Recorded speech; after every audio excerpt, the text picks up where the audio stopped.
On a night when eternity should have remained hidden, a child spoke 4 words that would reignite ancient wars. Daddy, please help her.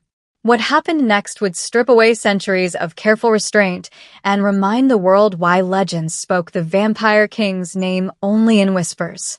By dawn, hunter networks would scramble, covens would tremble, and one terrified waitress would become the center of a storm stretching back through blood and prophecy.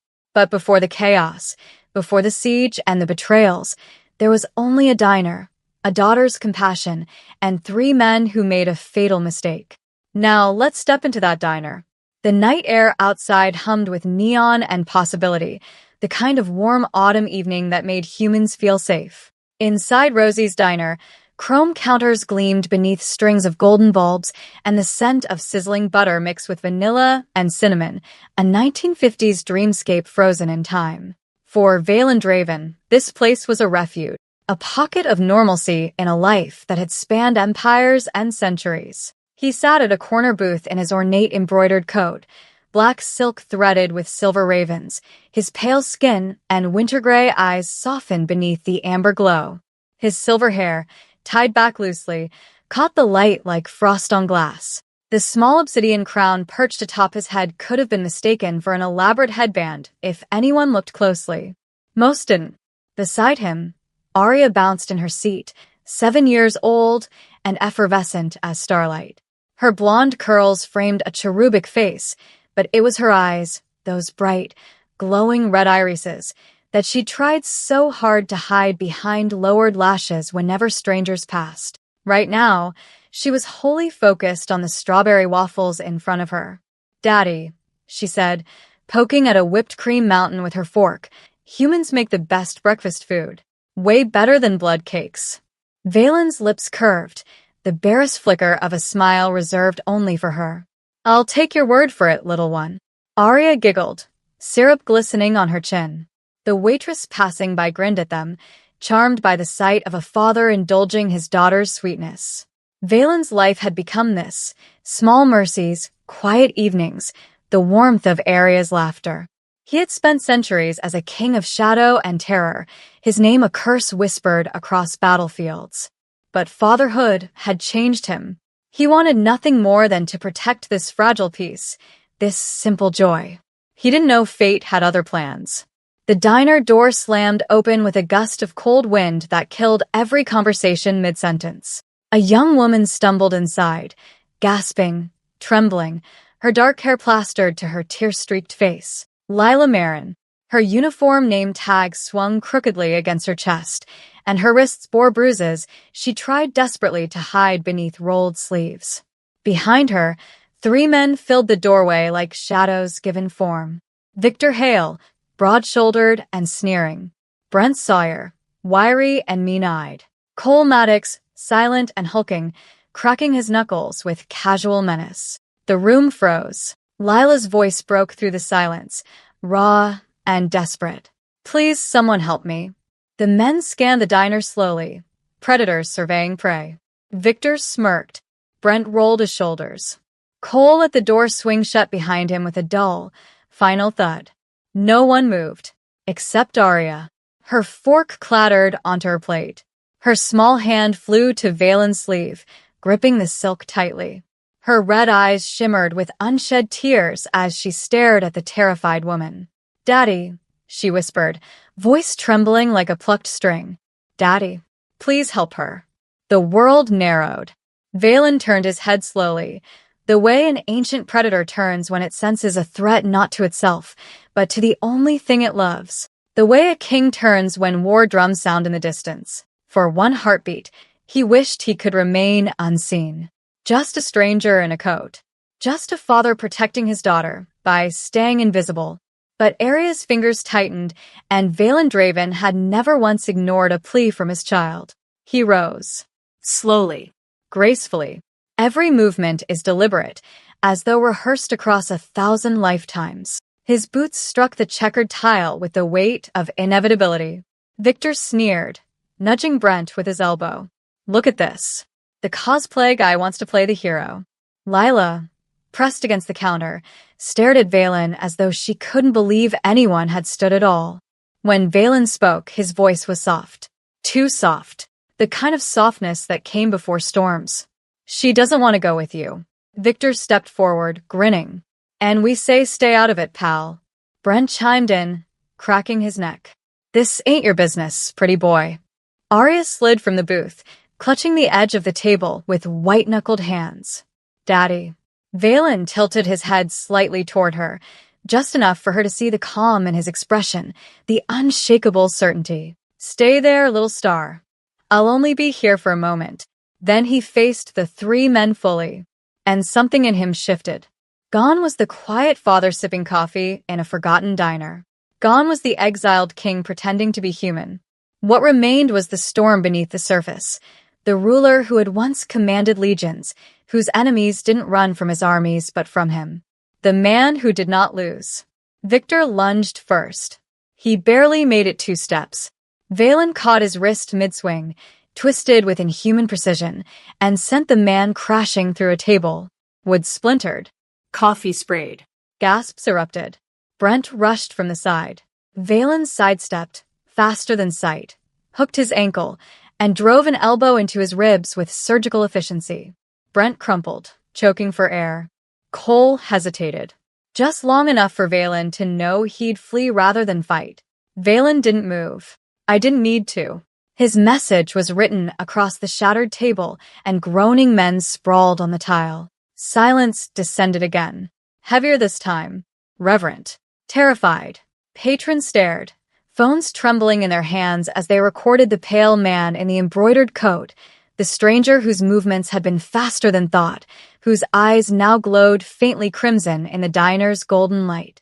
Arya's breath hitched, her small hands pressed to her mouth. Lila stood frozen, her back against the counter, staring at Valen as though he were something out of myth.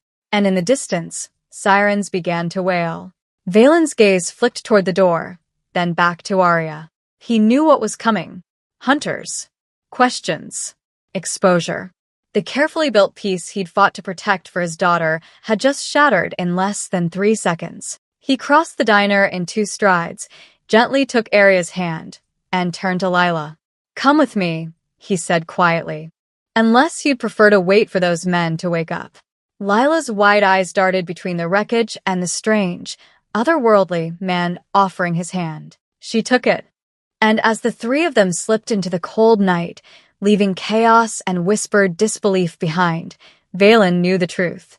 The world had seen him, and the legends would remember. What Valen didn't know, what he couldn't have known, was that in a darkened command center 3 states away, Commander Elias Hale was already watching the footage, already recognizing the pale face, already mobilizing his hunters. The Vampire King had returned, and the war that should have ended centuries ago was about to begin again. The safe house perched above the city like a forgotten secret, an Art Deco penthouse wrapped in iron-grilled windows and shadow. Valen had owned it for decades, one of many sanctuaries scattered across the continent, places where even his own kind couldn't find him. He unlocked the heavy door with an antique key and ushered Lila and Arya inside. The interior was elegant but cold, marble floors, velvet furniture the color of midnight, and floor-to-ceiling windows overlooking the glittering cityscape. Moonlight poured through sheer curtains, casting everything in silver. Arya immediately rushed to the window, pressing her palms against the glass. Daddy, look. You can see everything from up here. Valen's expression softened. Yes, little star. That's the point. Behind him, Lila stood frozen in the doorway, arms wrapped around herself, still trembling. Her uniform was wrinkled, her hair disheveled, and her eyes, those exhausted, haunted eyes, darted around the room as though expecting danger to materialize from the shadows. Valen closed the door and locked it. 3 separate bolts. When he turned back to her, his voice was gentle. You're safe here. Lila's laugh came out bitter and broken. Safe? I don't even know what that word means anymore. Then let me show you. He gestured toward the sitting area. Lila hesitated, then moved slowly toward the couch, perching on the edge as though ready to bolt at any moment. Arya abandoned the window and padded over, climbing onto the couch beside Lila. She stared up at the waitress with wide, curious eyes. "Why were those men hurting you?" Arya asked softly. Lila flinched, her hands twisted in her lap. I don't know." Valen sat across from them in a wingback chair, his pale eyes fixed on Lila with unnerving intensity. "You're lying." Lila's head snapped up. "Excuse me?"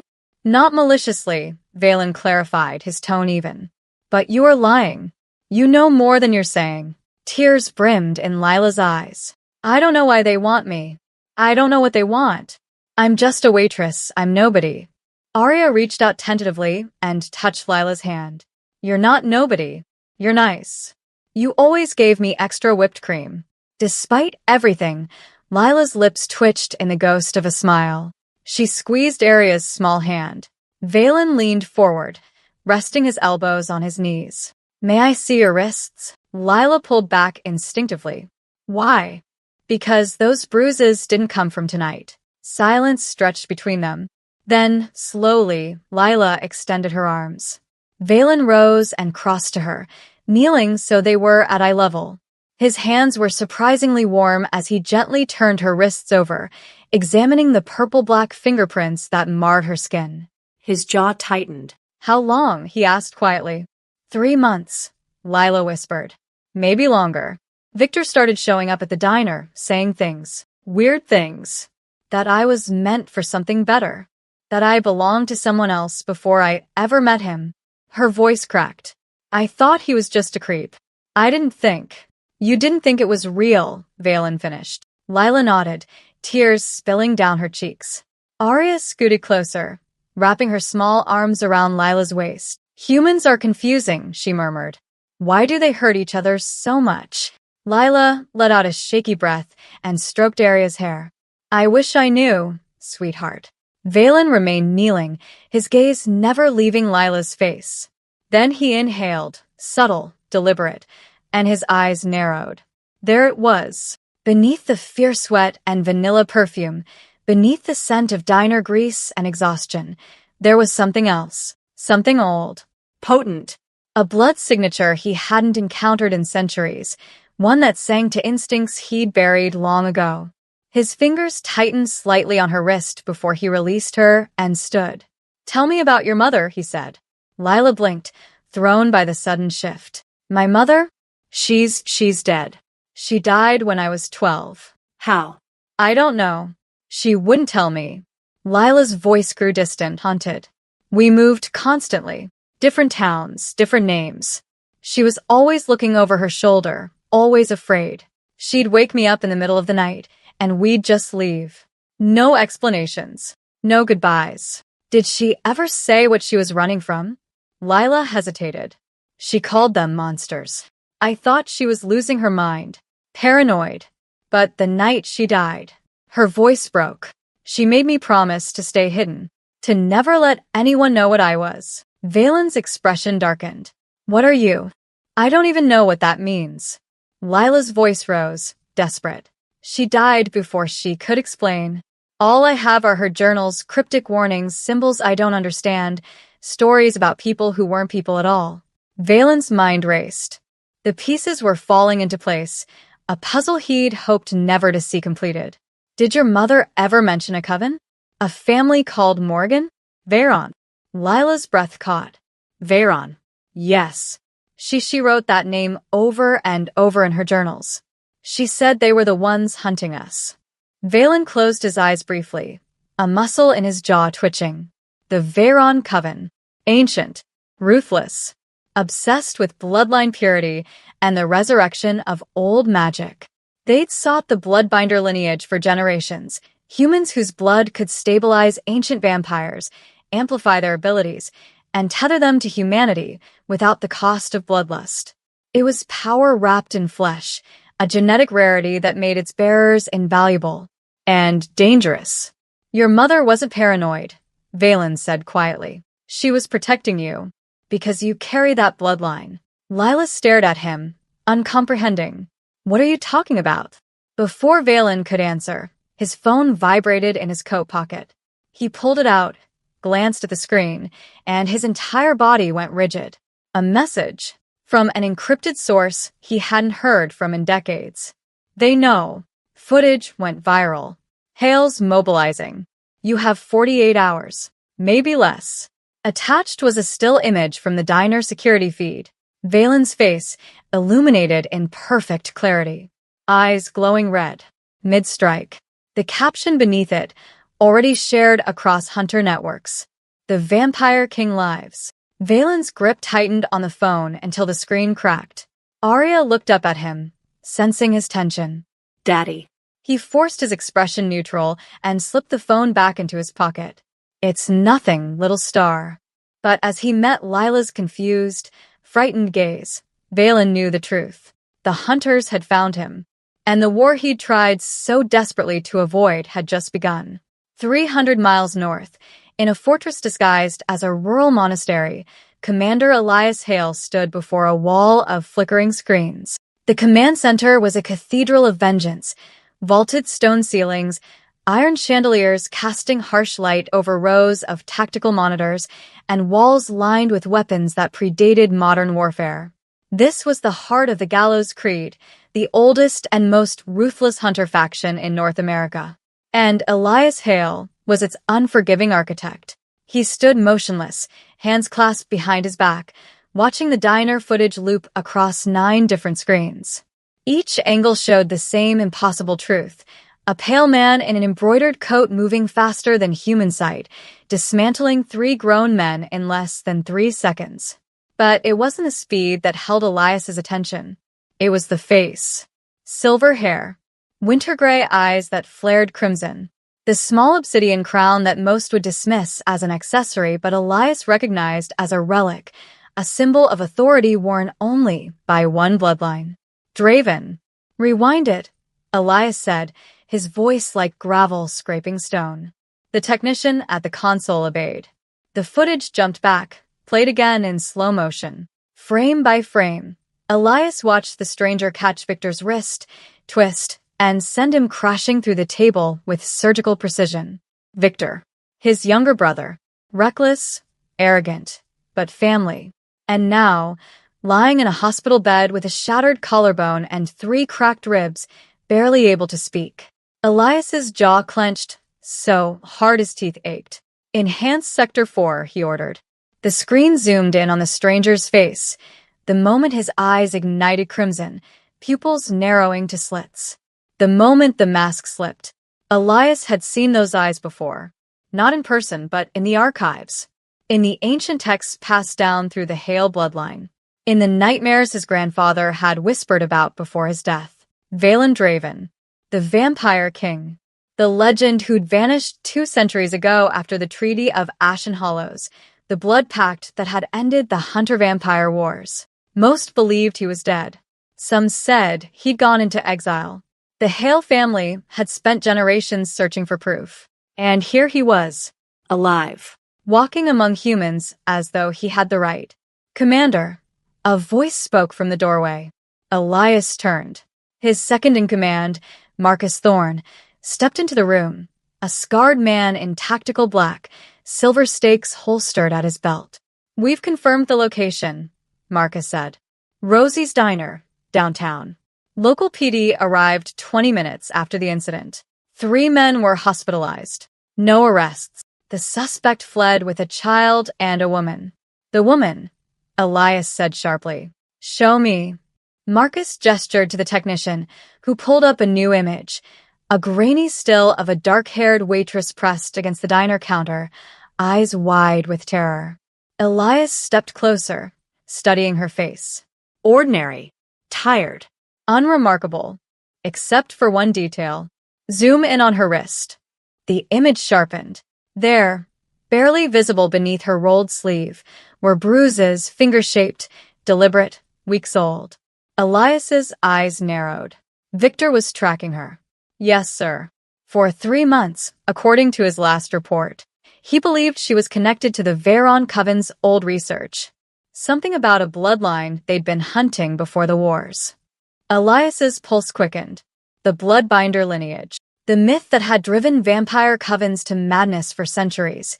Humans whose blood could stabilize ancient vampires, amplify their power, and extend their lives indefinitely. If this woman carried that lineage, if Valen Draven had taken her under his protection, she's the key, Elias said quietly, almost reverently. Victor found her, and Draven took her. Marcus frowned. You think the Vampire King knows what she is? I think he's known for a long time. Elias turned away from the screens, his expression hardening. The question is, why reveal himself now? After 200 years of hiding, why risk exposure for one human woman? Maybe she means something to him. Then she's leveraged. Elias's voice dropped, cold and calculating. And leverage is how wars are won. He crossed to the far wall, where a steel vault was embedded in the stone. He pressed his palm against the biometric scanner. The lock hissed, releasing. The vault door swung open, revealing rows of weapons bathed in red emergency lighting. These weren't modern firearms or tactical gear. These were relics, blades forged in consecrated fires, stakes carved from wood that had drunk vampire blood, silver chains etched with binding runes. Forbidden weapons. Artifacts the Gallows Creed had kept hidden even from other hunter factions, tools too dangerous to use except in the direst circumstances. Elias reached for a long, slender blade sheathed in black leather. The hilt was wrapped in iron wire, and along the blade's edge ran script in a language older than Latin. Sanguis vinculum. Blood binding. A weapon designed not to kill vampires, but to chain them, to strip their power and render them mortal long enough to execute them properly. It had been used only once in recorded history, against Valen Draven's father. Mobilize the Creed, Elias commanded, his voice echoing through the chamber. Every cell, every operative across the state. I want surveillance on every safe house, every known Draven hideout, every location tied to vampire activity in the last century. Marcus straightened. Rules of engagement? The woman is to be captured alive, unharmed if possible. She's worth more than her weight in blood. Elias turned, his eyes burning with a fury that had been passed down through generations. As for Valen Draven, he lifted the blade, watching the emergency lights dance along its edge. The Hale family has hunted Dravens for 400 years. My great-great-grandfather died at his father's hands. My grandfather lost his brother to Draven's army. And now my own brother lies broken because this creature decided to play hero. His grip tightened on the hilt. Victor's attack wasn't just assault. It was the opening move of something far greater. Draven killed the treaty the moment he chose to act. And now, the debt comes due. Marcus nodded grimly. When do we move? Elias slid the blade into its sheath and turned toward the screens, where Valen's frozen image stared back at him, eyes glowing, face serene, a king who thought himself untouchable. 48 hours, Elias said. Let him think he's safe. Let him grow comfortable. And then we take everything from him. He reached for a communication device on the console and pressed the button. This is Commander Hale to all Gallows Creed operatives. Code Crimson is in effect. The Vampire King has returned. Mobilize for war. Static crackled. Then, one by one, voices responded across the network. Confirmed. En route. Ready to engage. Elias set the device down and turned back to the vault, selecting 3 more blades, a bandolier of silver stakes, and a vial of liquid that shimmered like liquid mercury. Blessed poison. Designed to paralyze a vampire's regenerative abilities. As he armed himself, his gaze drifted back to the image of the waitress. Lila Marin. You have no idea what you are, he murmured. But you will. And when you do, you'll understand why the world is better off without creatures like him in it. He holstered the last weapon and strode toward the door, his shadows stretching long across the stone floor. Behind him, the screens continued looping the footage. Valen Draven, the legend made flesh, and Elias Hale, the hunter born to end him. The war that should have ended centuries ago was about to ignite once more. The nocturnal court existed where maps refused to acknowledge, buried beneath the Cascade Mountains in a cathedral carved from living stone over 1,000 years ago. Valen guided the black sedan through a tunnel that descended deep into the earth, headlights cutting through darkness that felt older than memory. Beside him, Lila gripped the door handle, knuckles white. In the back seat, Arya pressed her face against the window, eyes wide with excitement. "Are we really going to see the court, Daddy?" she whispered. "Yes, little star." "Will they like Miss Lila?" Valen's jaw tightened. "They will respect her. Because I command it." Lila shot him a glance. "And if they don't, then they'll remember why I'm still king." The tunnel opened into a cavern so vast it could have swallowed cathedrals. And there, rising from the stone floor like a frozen black flame, stood the nocturnal court. Obsidian spires stretched toward the cavern ceiling, their surfaces polished to mirror shine. Blood-red stained glass windows, impossibly tall, glowed with inner light, casting crimson shadows across the grand entrance. Wrought iron gates, inscribed with runes that pulsed faintly, parted as the car approached. Lila's breath caught. "This is real. This is all real." "Unfortunately," Valen murmured. He parked in the circular courtyard, where fountains carved from black marble wept water the color of wine. Figures moved in the shadows, vampires in elegant clothing from a dozen different eras, watching with eyes that reflected the red glow like animals in the dark. Valen stepped out, then opened Arya's door. She bounded out, her red dress swirling around her knees. Immediately, whispers rippled through the gathered vampires. "The Draven child. She's grown. The last of the bloodline." Arya waved shyly, and several vampires bowed deeply, hands pressed to their chests in reverence. Valen moved to Lila's door and opened it. She hesitated, then took his offered hand and stepped into the courtyard. The moment her feet touched the stone, the whispers changed. "A human. Why would he bring a mortal here? She reeks of fear." Lila shrank closer to Valen, and he placed a hand gently at the small of her back, protective, possessive. "Stay close," he murmured. "And don't show fear. They can smell it." "Too late," Lila whispered. The grand doors opened, and a figure emerged, tall, draped in midnight blue robes, with silver hair braided down to her waist. Lady Seraphine, the court's eldest matriarch. She descended the steps with inhuman grace, her gaze fixed on Valen. "King Draven. It has been decades." "Seraphine." Valen inclined his head slightly. "I seek sanctuary. For my daughter and my guest." Seraphine's eyes flicked to Arya, and her expression softened. "The child is always welcome." Then her gaze landed on Lila, and her lips curled with faint disdain. "But a human? Here? You know the laws." "I know them better than anyone," Valen said evenly. "I wrote most of them. She's under my protection." "Protection from what?" "Hunters. And those who would use her bloodline for their own gain." A ripple of interest swept through the gathered vampires. Seraphine stepped closer, inhaling delicately. Her eyes widened almost imperceptibly. "Impossible," she breathed. "Her blood is none of your concern," Valen cut in sharply. But the damage was done. The vampires closed in subtly, drawn by instinct. Their nostrils flared. Hunger flickered behind their eyes. Not the base hunger for sustenance, but something deeper. Recognition. One vampire, a coven lord in a crimson waistcoat, murmured to his companion, "She carries the Bloodbinder signature. I can taste it from here." Another whispered, "She could stabilize the entire court. She could replace the king's lost queen." Lila's heart hammered so loudly she was certain every creature in the courtyard could hear it. She felt their eyes on her, assessing, calculating, claiming her with their gazes alone. "Valen," she whispered, voice shaking. "I want to leave. Soon," he promised quietly. Then, louder, addressing the court. "We require chambers. Food for the human. And silence regarding our presence here." Seraphine studied him for a long moment, then nodded. "As you wish, my king. Though I wonder, do you truly understand what you've brought into our sanctuary?" "I understand perfectly. Do you?" She smiled, razor sharp. "Then you know what the covens will demand.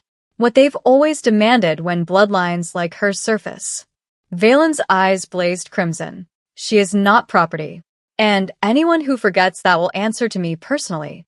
The courtyard fell silent. Seraphine bowed her head, though her smile remained. Of course, Your Majesty. We exist to serve. But as she turned and gestured for them to follow, Valen caught the glance she exchanged with the Coven Lord in crimson, a look that promised schemes already in motion. Inside, the court was a labyrinth of opulence and shadow. Vaulted ceilings soared above corridors lined with portraits of ancient kings and queens, their painted eyes seeming to follow as they passed. Chandeliers of black crystal cast fragmented light, and the air smelled of incense and old blood. Arya skipped ahead, delighted, while Lila walked stiffly beside Valen, acutely aware of the vampires watching from alcoves and doorways. They're staring, she whispered. They're curious. Ignore them. Easy for you to say. You're one of them. Valen glanced at her, something unreadable in his expression. I stopped being one of them the day Arya was born. Before Lila could respond, a vampire stepped directly into their path, a lord with pale blonde hair and ice-blue eyes, dressed in black silk embroidered with silver thread. Lord Corvin, Valen said, his tone glacial. Move. Corvin smiled, all teeth. Forgive me, Your Majesty.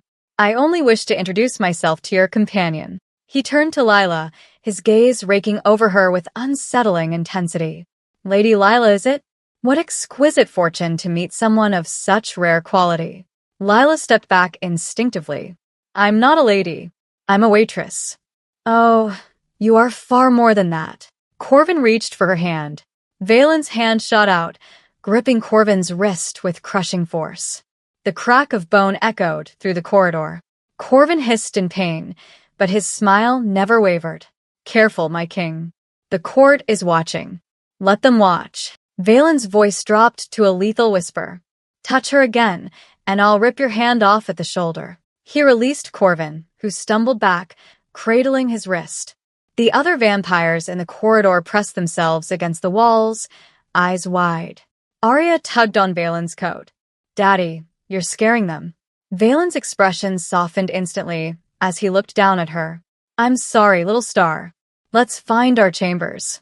He placed a hand protectively on Lila's shoulder and guided her past the frozen Corvin, who watched them go with a smile that promised retribution. As they disappeared around the corner, Corvin straightened and addressed a servant lurking in the shadows. Send word to Commander Hale, he murmured. Tell him the Vampire King has taken refuge in the nocturnal court, and tell him we're willing to negotiate terms. The servant bowed and vanished into the darkness. Corvin flexed his healing wrist, his smile widening. Sanctuary, he whispered to himself. What a beautiful eye. The chambers Valen had been given were as lavish as they were isolating, a suite carved from obsidian and draped in midnight velvet, with windows of blood-red glass that filtered the cavern's ambient light into something that felt like perpetual twilight. Arya had fallen asleep almost immediately, curled beneath silk blankets embroidered with silver ravens. Valen stood watch by the window, his silhouette sharp against the crimson glow, while Lila sat at a small table, trembling hands clutching a worn leather satchel. I need to show you something, she said quietly. Valen turned, his expression unreadable. Go on. Lila opened the satchel and withdrew a bundle of letters bound with fraying string, yellowed pages covered in hurried handwriting, some stained with what might have been tears or blood. My mother left these for me. I found them after she died, hidden in a lockbox I wasn't supposed to open. Lila's voice wavered. I never understood them. Half of it reads like paranoid ramblings. The other half. She spread several letters across the table. Valen approached, his gaze sharpening as he scanned the pages. And then he went utterly still. There, drawn in the margins and interspersed between desperate warnings, were symbols he hadn't seen in centuries. Alchemical sigils, bloodline markers, the seal of the Veyron Coven, a serpent devouring its own tail, encircling a chalice. Where did your mother learn these? Valen asked, his voice tight. I don't know. She never told me anything. Just that we had to keep moving, keep hiding. Lila's eyes brimmed with tears. She died running, Valen. And I never even knew why. Valen picked up one of the letters, reading aloud. They will come for you, Lila. Not because of who you are, but because of what flows in your veins. Do not let them take you. Do not let them bind you. You are not a vessel. You are my daughter. Remember that when they try to make you forget. He set the letter down, his jaw tight. Your mother was right to run, and right to hide you. Lila looked up at him, desperation etched into every line of her face. What am I? Valen exhaled slowly, then pulled out the chair across from her and sat. For a moment, he simply studied her, this fragile, terrified woman who had no idea she carried a power that empires had bled for. You're a bloodbinder, he said finally. Or more accurately, you carry the bloodbinder lineage, a genetic rarity that hasn't surfaced in nearly 300 years. Lila stared at him blankly. I don't understand. Your blood, Valen continued, his tone clinical but gentle, possesses properties that affect ancient vampires in ways no other human blood can. It stabilizes us, amplifies our abilities, and most importantly, it suppresses the bloodlust that drives most of my kind to madness. Lila's breath hitched. You're saying my blood is, what, some kind of supernatural drug? Not a drug. A cure. A weapon. A key. Valen leaned forward, his pale eyes intense. For centuries, covens like the Veyron have hunted bloodbinders, trying to breed them, control them, weaponize them. They believed that combining bloodbinder lineage with ancient vampire bloodlines could create hybrids, beings with vampire power but none of the weaknesses. Immortal. Invincible. Lila's hands flew to her mouth. Oh my God. Your mother likely escaped the Veyron coven before they could complete their experiments. She spent her life protecting you from that fate. His voice softened. And she succeeded. You grew up free. Humans. Unaware. Until now, Lila whispered bitterly. Until Victor. Until you. Valen flinched as though she'd struck him. I never meant to expose you. If I had known, you would have left me to die in that diner? Lila's voice cracked, tears spilling down her cheeks. You would have let those men drag me away because it was safer for you? No, Valen said quietly, fiercely. I would have done exactly what I did. Because Arya asked me to. And because I couldn't bear to watch someone suffer when I had the power to stop it. The silence stretched between them, heavy and aching. Then a small voice broke through the tension. Miss Lila? They both turned. Arya stood in the doorway, clutching a stuffed rabbit, her red eyes glistening with unshed tears. I heard you crying, Arya whispered. Are you sad? Lila tried to smile, but it came out trembling and broken. A little sweetheart. Arya patted across the room and climbed into Lila's lap, wrapping her small arms around her. It's okay to be sad. Daddy says crying means you're brave enough to feel things. Despite everything, Lila let out a wet laugh and hugged the child close. Your daddy is very wise. Arya pulled back just enough to look up at Lila with solemn sincerity. You're not a bad thing, Miss Lila. Even if your blood is special. My blood is special too. Daddy says I'm half human and half vampire. But that doesn't make me scary. It just makes me me. Lila's tears fell harder, but this time she was smiling. You're absolutely right. Arya kissed her cheek, then slid off her lap and took her hand. You should stay with us forever. Then you won't have to be scared anymore. Lila glanced at Valen, who was watching them with an expression she'd never seen before, something raw and unguarded, as though Arya's words had cracked open a door he'd kept locked for centuries. Arya, Valen said gently. Why don't you go back to bed? I'll stay with Miss Lila a little longer. Arya nodded, kissed Lila's hand once more, then padded back to the bedroom, her rabbit trailing behind her. When the door closed, the silence returned, but it was different now. Softer. Less hostile. She has your heart, Lila said quietly. She has more than that, Valen replied. She has my humanity. What little remains of it? Lila met his gaze, searching. And me? What do I have? Valen hesitated, then said something he hadn't intended to admit. You have an effect on me. Since the moment we left the diner, I've felt steadier, calmer, as though the centuries of weight I carry have lessened. He looked away, almost embarrassed. I haven't felt that in a very long time. Lila's breath caught. Is that because of my blood? Perhaps. Or perhaps it's because of you. He turned back to her, his expression vulnerable in a way that felt dangerous. You remind me that kindness still exists, that not everything in this world is driven by hunger or fear. Lila's heart hammered in her chest. Valen. He stood abruptly, his posture stiffening. Get some rest. Tomorrow we'll. He froze mid-sentence, his head snapping toward the door. What is it? Lila whispered. Valen's eyes flared crimson. Hunters. They've breached the outer perimeter. And in the distance, echoing through the obsidian halls, came the first scream. The explosion came first, a deafening roar that shook the obsidian spires to their foundations. Chandeliers shattered, raining black crystal across the corridors. The blood-red windows cracked, spilling fractured light into the chaos. Valen moved instantly, shoving Lila toward the bedroom. Get Arya. Now. Lila stumbled through the doorway, her heart hammering. Arya was already awake, eyes wide with terror as dust rained from the ceiling. Miss Lila, she whimpered. It's okay, sweetheart. We have to go. Lila scooped the child into her arms, grabbing the stuffed rabbit with her free hand. In the main chamber, Valen stood by the shattered window, his entire body rigid. Below, in the grand courtyard, hunters poured through breaches in the outer walls. Dozens of them, clad in black tactical gear, wielding silver weapons and incendiary devices. And leading them, unmistakable even from this distance, was Commander Elias Hale. But what made Valen's blood turn to ice was the sight of vampires standing among the hunters. Coven lords he recognized, members of the court itself, guiding the invaders through passages that should have been secret. Betrayal, Valen whispered, his voice venomous.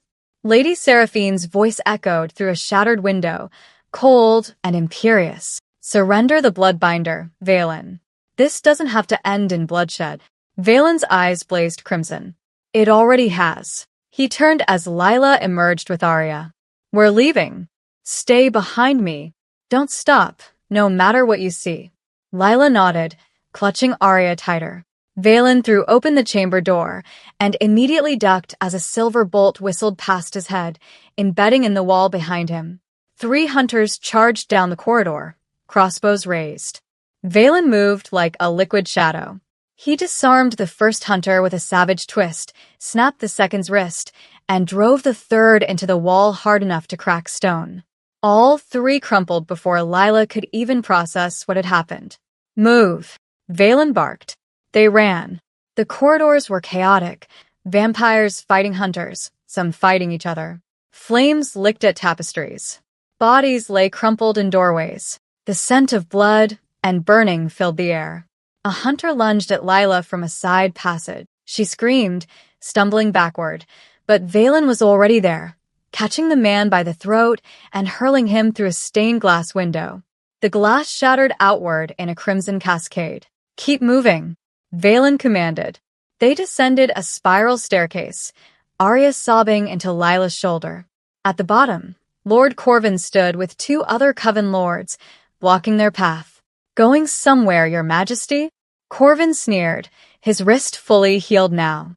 Valen's voice was laced with fury. You conspired with hunters. With Hale. We conspired for the future of our kind, Corvin shot back. You are willing to let that power walk away. We are not. One of the Coven lords gestured, and vampires emerged from the shadows. 6, 8, a dozen, surrounding them. Surrender the girl and the bloodbinder, Corvin said. And we might let you live. Arya's scream tore through the air. Daddy. Valen's head snapped toward her, and what Lila saw in his eyes froze her blood. Pure, unfiltered wrath. You threaten my daughter, Valen said, his voice dropping to something inhuman, something ancient. You dare. Power erupted from him like a shockwave. The air itself seemed to crack. Vampires were flung backward, smashing into walls with bone-shattering force. Corvin screamed as invisible pressure drove him to his knees, the stone beneath him fracturing. Valen stepped forward, and with each step, the destruction spread. Pillars cracked, floors buckled. The very foundation of the court groaned under the weight of his fury. You want war? Valen's voice reverberated through the chamber, amplified by power that hadn't been unleashed in centuries. Then witness what you've awakened. He raised his hand, and the entire southern wing of the court collapsed, obsidian spires crashing down, burying hunters and traitorous vampires alike in rubble. Screams echoed. Dust billowed. Survivors fled in every direction. Lady Seraphine appeared at the top of the staircase, her face pale with shock. Valen, stop. You're destroying everything. You destroyed it the moment you betrayed me. Valen's eyes burned like dying stars. I am no longer your king. I am no longer bound by your laws, your treaties, your lies. He turned to the vampires, still conscious, still cowering. Spread the word. Valen Draven renounces the nocturnal court. Any who follow me do so as rogues. Anyone who opposes me will share this fate. Seraphine's expression hardened. Then you are branded rogue king. Outcast. Hunted by both vampire and human alike. So be it. Valen turned back to Lila and Arya, his expression softening only slightly. Can you walk? Lila nodded mutely, too stunned to speak. She'd just witnessed a man, a creature, level half a fortress with nothing but will. They ran through the wreckage, vaulting over fallen stone, dodging fires. Hunters still pursued, but fewer now, many retreating in terror. They burst into the cavern's vehicle bay. Valen's car sat untouched amid the chaos. He threw open the door, ushered them inside, then slid behind the wheel. The engine roared to life. They tore through the tunnel as explosions echoed behind them, the nocturnal court collapsing in their wake. They drove in silence for miles, emerging into the pre-dawn darkness of the mountain roads. Only when the court was far behind did Valen finally pull over at an abandoned overlook. His hands were shaking on the wheel. Lila stared at him, her mind reeling. Arya had fallen into an exhausted sleep in the back seat. Valen, Lila whispered. What you did back there was necessary, he cut in, his voice hollow. You destroyed half the court. You buried people alive. They betrayed us. They would have taken you. Take Arya. His knuckles whitened on the steering wheel. I will not apologize for protecting my child. I'm not asking you to apologize. Lila's voice trembled. I'm asking if you can control it. That power. That rage. Valen was silent for a long moment. When he finally spoke, his voice was barely audible. I don't know. Lila's heart clenched. She saw it now, the cost of his strength. The monster he'd kept caged for centuries, the one he'd just set free. And she saw the fear in his eyes. Not fear of his enemies. Fear of himself. We need to keep moving, Valen said quietly. Elias won't stop. And now, neither will the Covens. Lila nodded, swallowing her terror. Where do we go? Valen stared out at the dark mountains, dawn just beginning to paint the horizon. Somewhere even they won't find us, he said. Or we make our stand. He started the engine again, and they disappeared into the breaking dawn, 3 fugitives against a world that wanted them dead or captured. The Rogue King, the Bloodbinder, and the child who loved them both.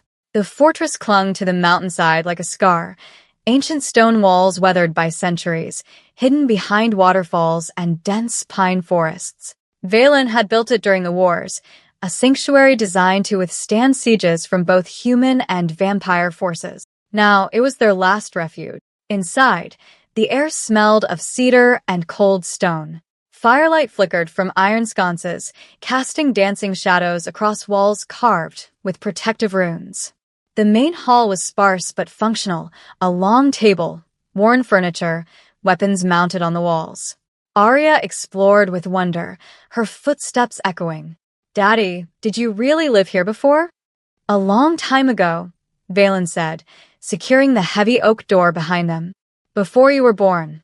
Before I knew what peace felt like. Lila set down the few belongings they'd managed to salvage, exhaustion weighing on her like iron. 3 days of running. 3 days of looking over their shoulders, waiting for hunters or vampires to descend. She was so tired she could barely stand. Rest, Valen said gently, noticing. You're safe here. For now. Lila wanted to argue, but her body betrayed her. She sank onto the worn couch, and within moments, sleep claimed her. When Lila woke, afternoon light streamed through narrow windows. The smell of something cooking, surprisingly domestic, filled the air. She found Valen in the small kitchen, teaching Arya how to crack eggs. The child stood on a stool, tongue poking out in concentration as she tapped the shell against the bowl. Like this? Arya asked. Perfect, Valen said, his voice warm. You're a natural. Lila's chest tightened at the sight. This fearsome creature, this king who had leveled a fortress with his fury, was now patiently teaching his daughter to make breakfast. Morning, Lila said softly. Valen glanced up, and something flickered in his expression. Relief, perhaps. There's coffee. It's adequate. Lila smiled faintly. I'll take what I can get. Arya whirled around, beaming. Miss Lila, Daddy's teaching me to cook. So when you stay with us forever, I can make you breakfast too. The words hung in the air. Lila froze mid-reach for the coffee pot. Valen went still, his back to them. Arya, he said carefully.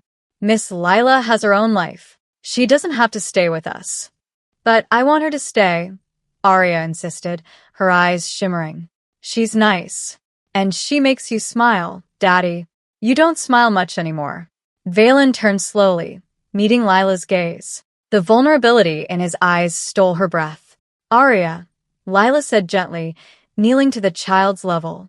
I don't know what happens next, sweetheart. But right now I'm here. And I'm not going anywhere. It wasn't a promise, but it was enough. Arya threw her arms around Lila's neck, and over the child's shoulder, Lila saw Valen's expression, raw gratitude mixed with something deeper, something he wasn't ready to name. Over the following days, a strange domesticity settled over the fortress. Lila found herself slipping naturally into routines, braiding Arya's hair, reading her stories before bed, singing soft lullabies that made the child's eyes droop with contentment. And Valen watched. Sometimes she'd catch him standing in doorways, observing them with an expression that looked almost like longing, as though he were seeing something he'd thought forever lost. One evening, after Arya had fallen asleep, Valen approached Lila in the main hall. Walk with me, he said. They stepped onto the fortress balcony, where the mountain air was crisp and stars blazed overhead like scattered diamonds. You're good with her, Valen said quietly. Better than I could have hoped. She's easy to love, Lila replied. She has your kindness, you know. Beneath all that power, you're gentle with her. Valen's jaw tightened. I have to be. She's the only thing that keeps me. He trailed off. Human. Lila offered softly. Sane. Silence stretched between them, comfortable now. I need to teach you to defend yourself, Valen said abruptly.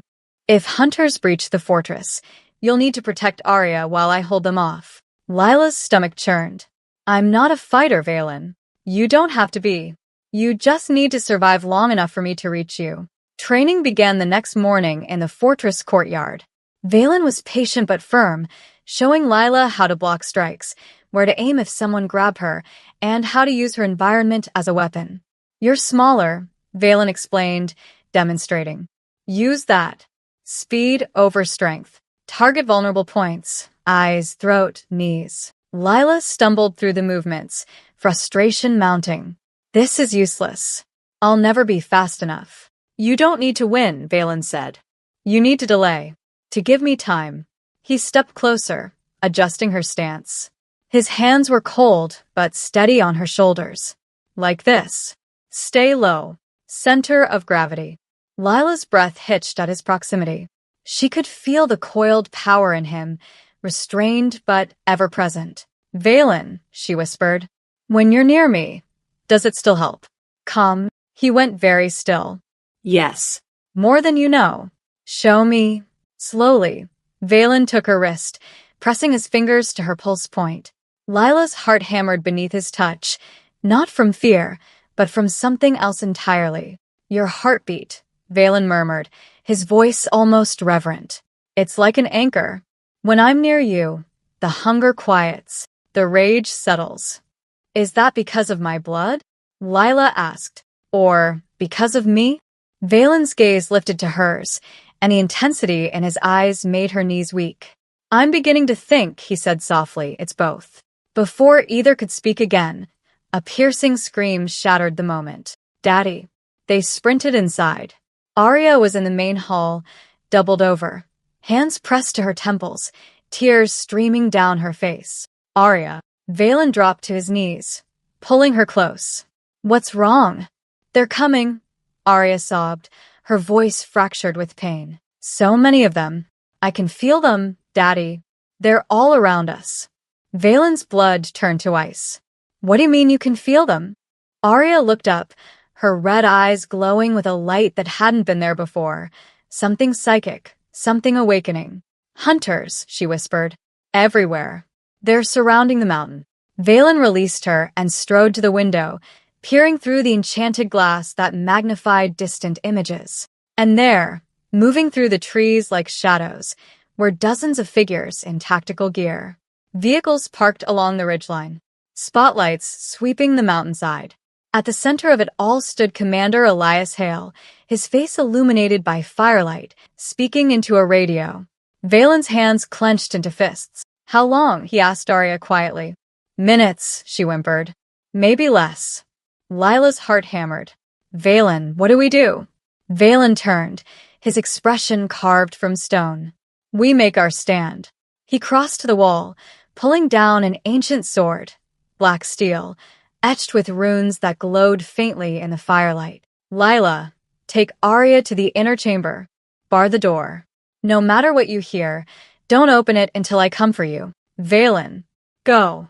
Lila grabbed Arya's hand and ran. Behind them, Valen stepped onto the balcony, sword in hand, and watched as Elias Hale's army closed in. The night lit up with searchlights and the distant crack of rifles being loaded. And Valendraven, the rogue king, smiled without humor. Come then, he whispered to the darkness. Let's end this. The first explosion tore through the night like the world splitting open.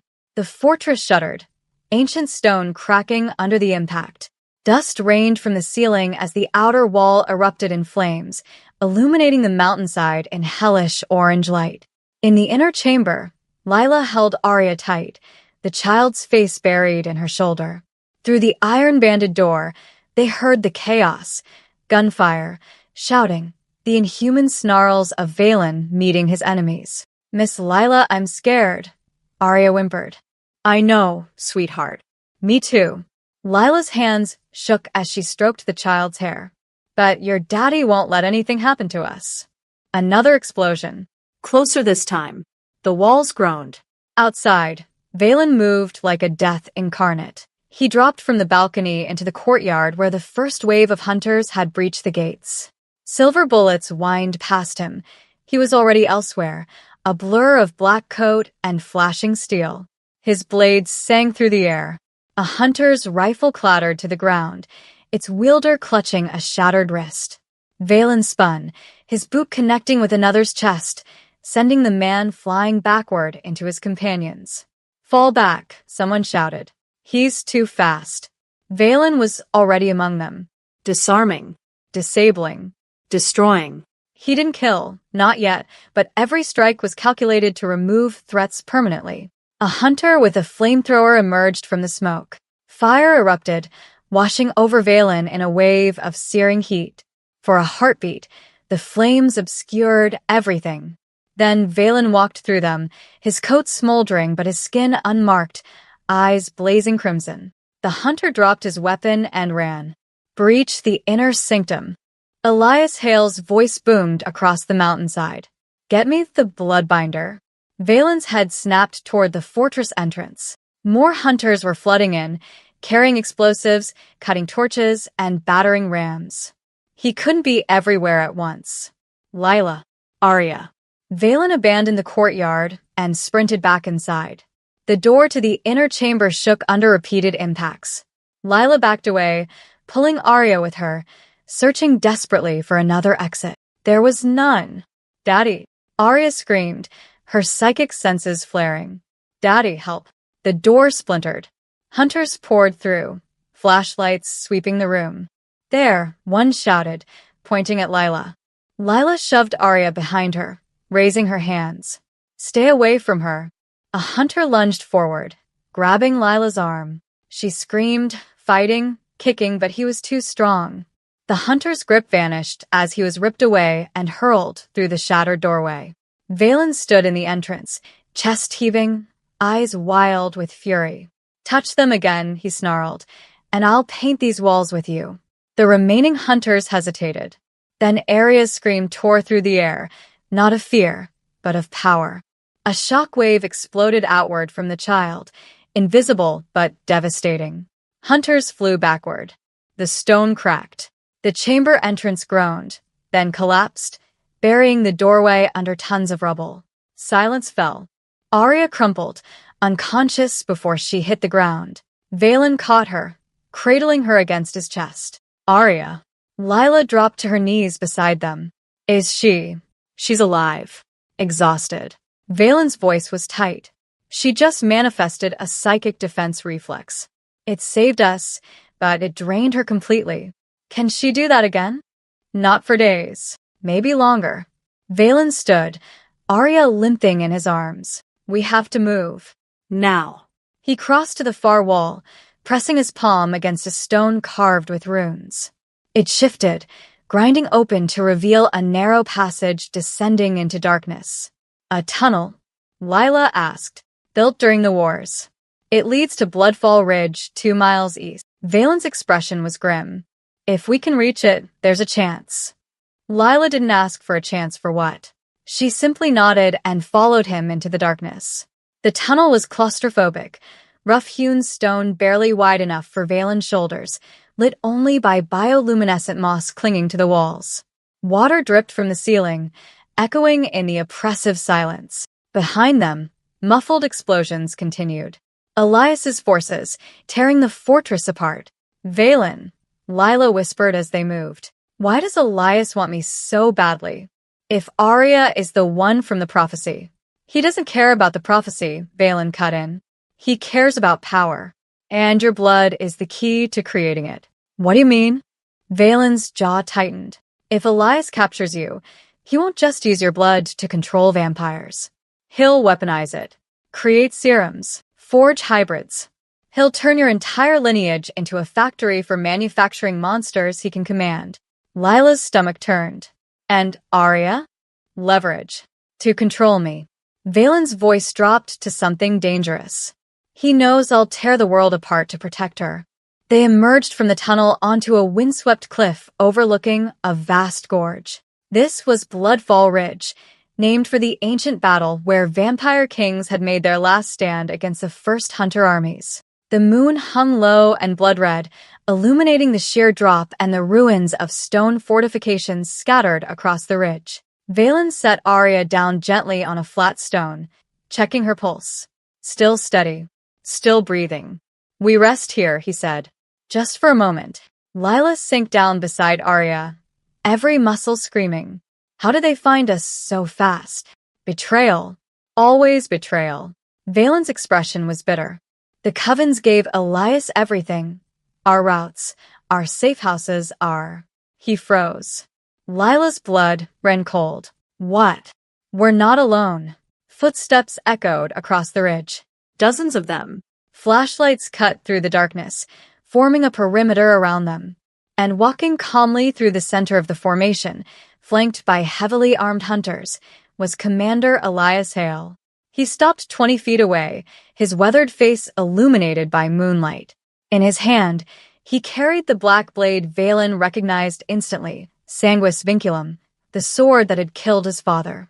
"Valen Draven," Elias said, his voice carrying across the ridge. "The legend himself. I've waited a long time for this." Valen stepped forward, placing himself between Elias and his family. "You want me? Here I am. Let them go." Elias smiled, cold, calculating. "I don't want you, monster. I never did." He gestured, and 2 hunters moved forward, raising rifles aimed directly at Lila. "I want her. The Bloodbinder." the key to everything. Elias's eyes gleamed with fanatic intensity. Surrender her willingly, and I'll let you and your daughter disappear into whatever hole you crawled out of. Refuse. He raised the black blade. And I'll carve her lineage out of her bleeding corpse and take it anyway. Lila's breath stopped. Arya stirred weakly behind them, whimpering. Valen's hands curled into fists, power rippling through the air around him. The ground beneath his feet cracked.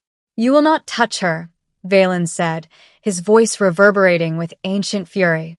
You will not take my daughter, and you will not leave this ridge alive. Elias's smile widened. Then let's finish what our family started 4 centuries ago. He raised his hand, and the hunters opened fire. Bullets tore through the air where Valen had been standing, but he was already moving, a blur of inhuman speed that left the hunters firing at shadows. He materialized behind the first shooter, disarming him with a single strike. The rifle clattered across the stone as Valen swept through the formation like a reaper, scattering hunters with surgical precision. But there were too many. Elias stood unmoved at the center of the chaos, watching with cold calculation. He raised his hand again, signaling ceasefire. The shooting stopped. Valen stood amidst the scattered hunters, chest heaving, eyes blazing crimson. Behind him, Lila crouched protectively over Arya, who was beginning to stir. Impressive, Elias said, his voice echoing across the ridge. But the Atrics won't save you. Or them. He took a step forward, the black blade catching moonlight. Do you know what your kind took from mine, Draven? 4 centuries of bloodshed. My great-great-grandfather died screaming at your father's hands. My grandfather lost his brother to your armies. And my brother. His voice cracked with fury. My brother lies broken because of you. Victor was hurting an innocent woman, Valen said coldly. He deserved worse than he got. She is not innocent, Elias roared. She's a weapon walking among us, disguised as humanity. Her mother escaped the Veyron Coven with secrets that could have ended your kind forever. She died protecting that knowledge, and now it flows through her daughter's veins. Elias pointed the blade at Lila, who flinched under his gaze. Lila Marin carries the Bloodbinder lineage, the ability to create hybrids, vampires with human reason, hunters with supernatural strength. With her blood, properly extracted and synthesized, I could build an army that would eradicate every monster that preys on humanity. By becoming the monster yourself, Valen said quietly. By saving our species from extinction. Elias took another step forward. How many more innocents must die before creatures like you are wiped from existence? How many families must be destroyed? Hunting me won't bring them back, Valen said. And using her will only create more suffering. Then we're at an impasse. Elias raised the Sanguis Vinculum blade, and dark energy rippled along its edge. Ancient magic designed to bind vampire power, to strip immortality, and render its target mortal. Let's settle this the old way, Elias said. King against commander. The winner takes the Bloodbinder. No, Lila started, but Valen cut her off. Stay with Arya. No matter what happens. Then he moved. The battle that followed was something out of myth. Valen and Elias clashed in the center of the ridge, steel meeting steel with showers of sparks. Elias fought with brutal efficiency, decades of training distilled into every strike, every parry. The black blade hummed with binding magic, each cut sapping at Valen's supernatural strength. But Valen fought like a king who had conquered empires. He ducked beneath a lethal swing, countered with a strike that shattered Elias's shoulder guard. The commander staggered but recovered instantly, slashing upward. The blade caught Valen's coat, tearing through fabric and grazing his chest. Valen hissed, feeling the binding magic seep into the wound. His movements slowed fractionally.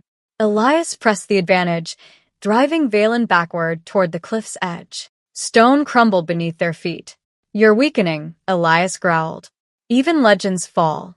Valen caught the next strike barehanded, the blade biting into his palm. Blood, impossibly dark, dripped onto the stone. Then I fall protecting what matters. He twisted, wrenching the sword aside, and drove his fist into Elias's ribs. Bone cracked audibly. Elias stumbled, gasping. But he didn't fall. Instead, he raised a concealed weapon, a pistol loaded with blessed rounds, and fired. Not at Valen. At Arya. No! Lila's scream tore through the night. She threw herself between the child and the bullet. Time seemed to fracture. The bullet struck Lila in the shoulder, spinning her around. She collapsed, blood blooming across her shirt. Arya's eyes snapped open, blazing with psychic fire. Leave her alone. Power exploded outward from the child, raw, uncontrolled, devastating.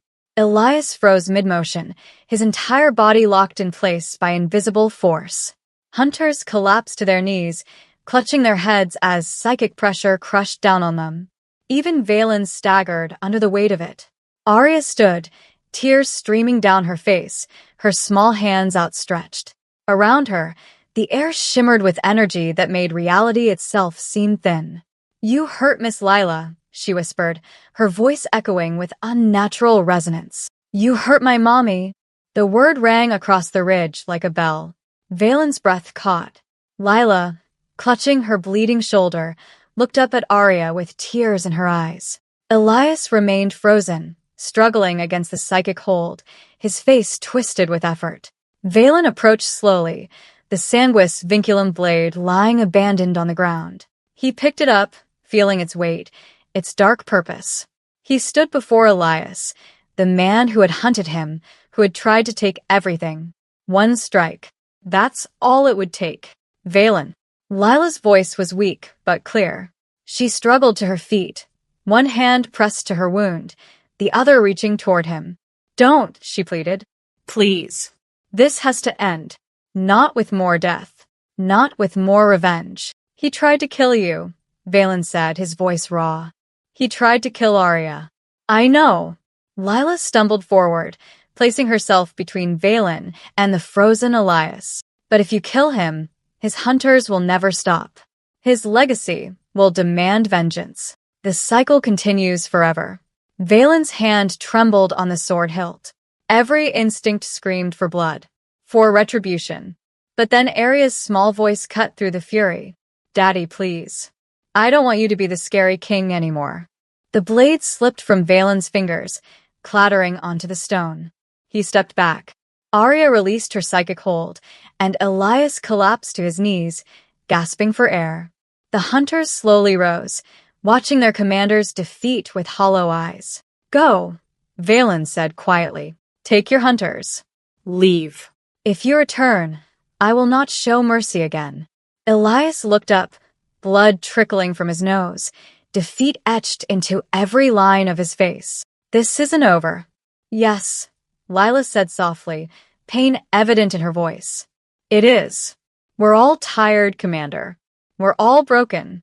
Let it end here." Something shifted in Elias's expression, rage giving way to exhaustion, to grief. He looked at the hunters surrounding him, then back at Valen and the small family standing together at the cliff's edge. Finally, he nodded. "Fall back," Elias commanded hoarsely. Mission aborted." The hunters retreated slowly, helping their wounded, carrying their commander. Within minutes, they vanished into the forest. Dawn broke over Bloodfall Ridge in shades of gold and rose.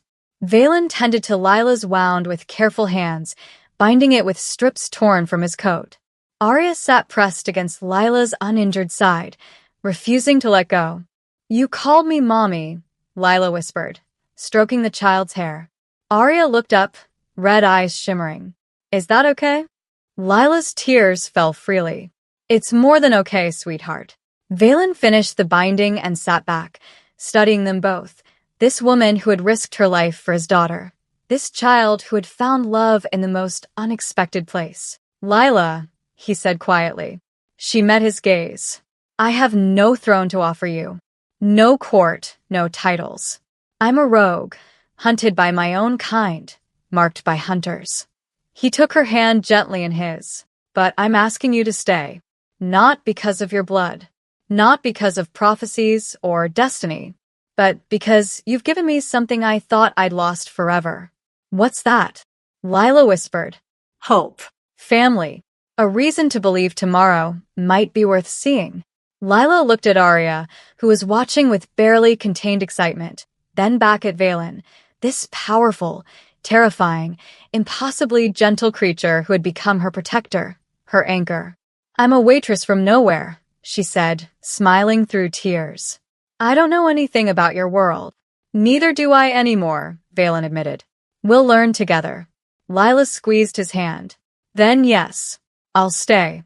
Arya threw her arms around both of them, laughing and crying at once. As the sun climbed higher, 3 figures descended from Bloodfall Ridge. The Rogue King, walking away from empires and ancient wars. The Bloodbinder, choosing love over legacy. And the child who had saved them all by believing in something better. Behind them, the ridge stood silent, a monument to endings and beginnings. Ahead, the world stretched vast and uncertain, but they walked into it together. And for the first time in centuries, Valen Draven felt something he'd almost forgotten. Peace. The end.